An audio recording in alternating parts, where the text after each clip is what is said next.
you, Mr. Chairman, here. Attorney General Bondi, 6 days ago, you posted online, quote, "If you come for law enforcement, the Trump administration will come for you," end quote.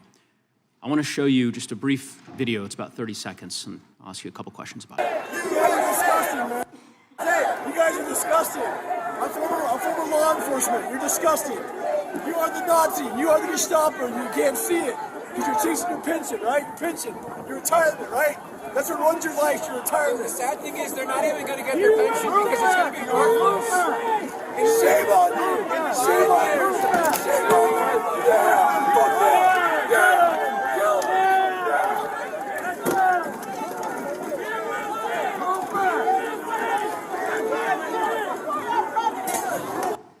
Welcome back to Majority Watch. A congressional hearing took an unexpected turn when a lawmaker confronted Attorney General Pam Bondi over a Department of Justice employee connected to the January 6th events. What began as a routine line of questioning quickly escalated into a tense exchange about accountability, law enforcement, and the standards being applied inside the nation's top law enforcement agency.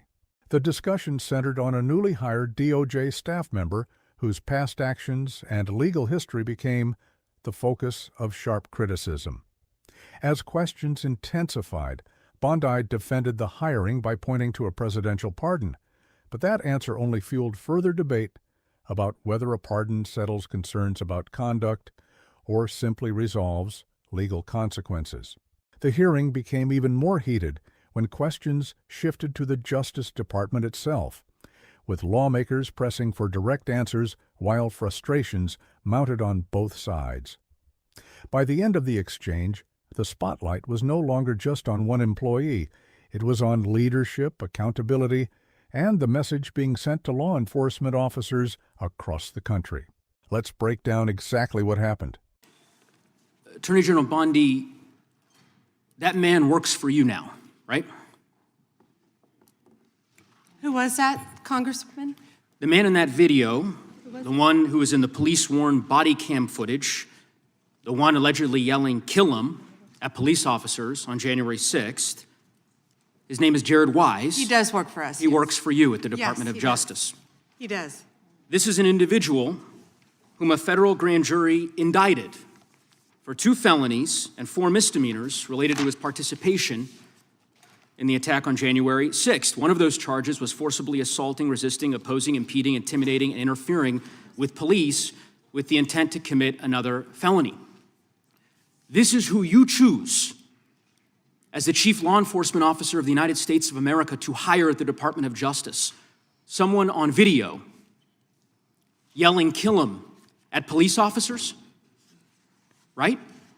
I believe he was pardoned by President Trump. Oh, he was pardoned. You're right.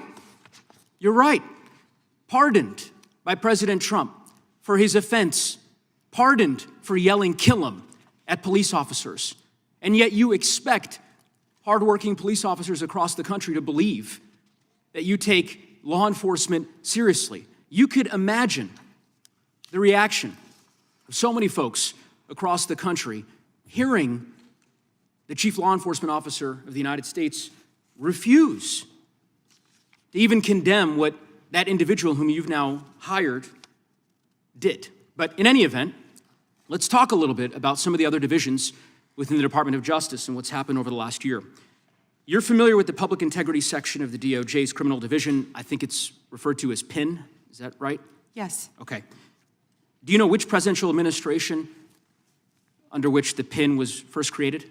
I can tell you what administration that the weaponization was ended under. I'll reclaim my time. This wasn't a trick question. You don't get to Madam Attorney reclaim General. your time. Madam Attorney General. Because I don't like it. Mr. Chairman, will you explain to the witness that he does reclaim. reclaim his time? Because I don't answer a question to your satisfaction. Mr. Chairman. Madam Attorney General, the time belongs to the gentleman from Colorado. The president under which PIN was created was Gerald Ford. It was created after Watergate. Exactly. I'm not asking a question, Madam Attorney General. The administration under which it was created was Gerald Ford. When you first started as the Attorney General of the United States, there were 35 people working in that office. There are now 2 people working in that office because you have gutted it. How many people work for the National Cryptocurrency Enforcement Team in the criminal division today? Can I answer the question about Penn? I've asked you a question. How many You've people asked work? me a question, but you don't How want many the answer. people work I'm not for the gonna answer your National questions the way you Cryptocurrency want. Enforcement Team? You won't answer how many I'll people? answer Penn. You. Penn will not be you know what? weaponized. You know what? What's Madam funny Attorney about General, this? I'll say to the chairman. What's funny about this? Chairman, you know what the answer is? And I think I What's understand funny why the about Attorney General this? does not want to answer the question. Because you eliminated the National Cryptocurrency Enforcement Team last year. So I understand why you don't want to tell the American people who works there. Yeah, I no one understand works why there you don't want to anymore, talk about Madam Mohammed Attorney General. Solomon in So your district. In any event, who I would murdered just- people. Mr. Chairman, will you stop the clock so his time is not wasted by I've the been witness? very generous with allowing extra time when we have these little disputes. I understand. You got the time, Mr. Neguse? I might as well ask the chairman these questions. I'd be happy because to answer what some is of your fun- questions. What's profound, the questions I've Profound? asked, The crime in questions your I've district. asked, Mr. Chairman, are not trick questions. They're not gotcha questions. They're actually basic questions about how the Department of Justice functions and the unwillingness of this Attorney General to answer them in good faith. When a member of Congress asks how many people work at the National Cryptocurrency Enforcement Team and the Attorney General refuses to answer it, it is not a coincidence. It's because she eliminated the team. Why? Because her boss, the President of the United States, is making money hand over fist, $1.4 billion over the course of the last year through cryptocurrency holdings. I think what is happening at the Department of Justice is a disgrace, Mr. Chairman, and I would urge you to gain control of this hearing.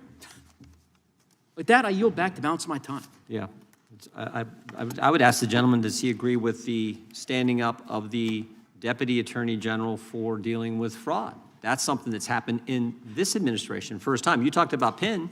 That happened with this Justice Department. We're talking about this committee. Mr. Chairman, had you answered the question, had the Attorney General answered the question in that way, perhaps this hearing would have some modicum of resembling something that has typically been fairly conventional, an oversight hearing of the Department of Justice. The gentleman's That is time not has expired. The gentlelady from Wyoming is recognized for 5 minutes.